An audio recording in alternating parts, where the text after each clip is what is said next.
আমি মানুষের দরজায় দরজায় গেছি, আমার মার কাছে কে টাকা পায় আমি টাকা দিব। আমি এখন পর্যন্ত 10-15 হাজার টাকার খোঁজ পেয়েছি। আব্দুল রাজাক সাহেব, আমি যে টাকা দিইনি সেজন্য কি আমি গুনাহগার? এই কথা আমাকে বলছে। আমি আর কি বলি? আপনি কেমন আচরণ করেছেন সেটা আপনার ব্যাপার। বাপ মা টাকা চাইলেই না থাকলে কোথা থেকে দিবেন? কেমন দিয়েছেন না দিয়েছেন সেটা আপনার ব্যাপার। এখন এই পথ বন্ধ করেন, দিন রাত আল্লাহর কাছে কান্নাকাটি করে বাপ মায়ের জন্য ক্ষমা চান, তার নামে দান খেরাত করতে থাকেন।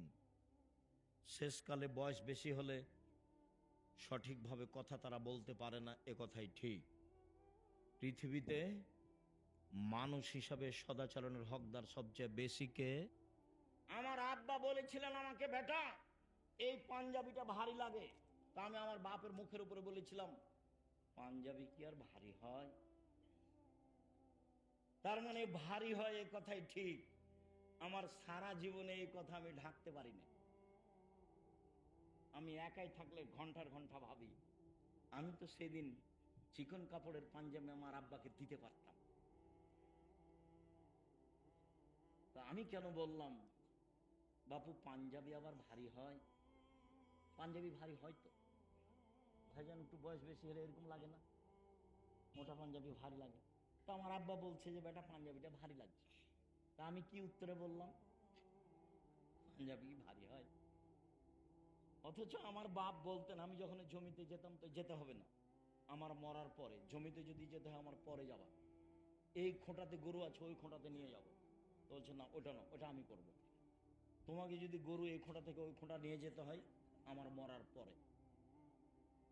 ফসল বিক্রি করে ছেলেকে পড়াচ্ছি, যদি ফসল বিক্রি করে না হয় তাহলে জমি বিক্রি করে পড়াবো। এগুলো আমার বাপের মুখের শব্দ। পাঞ্জাবি ভারী হয়ে কথাটা আমার জীবনে ধরে আমি ঢাকতে পারি না। দেখো, বাপের সাথে খারাপ আচরণ করিও না, মায়ের সাথে খারাপ আচরণ করিও না। তোমার বাপ মা তোমার সাথে ভালো আচরণ করতে পারবে না, এ কথাই ঠিক। বয়স বেশি হয়ে গেলে তারা উল্টা কথা বলবে, এ কথাই ঠিক। তোমার বউকে তোমার মা গালি দিবে, এ কথাই ঠিক। এর পরেও তুমি ধৈর্যের পরিচয় দাও। ধৈর্যকে ঘোড়ার ডিম মনে করিও না। ধৈর্য একটা জিনিস যেটা মানুষকে বহন করতে হবে। কে বহন করবে? মানুষ।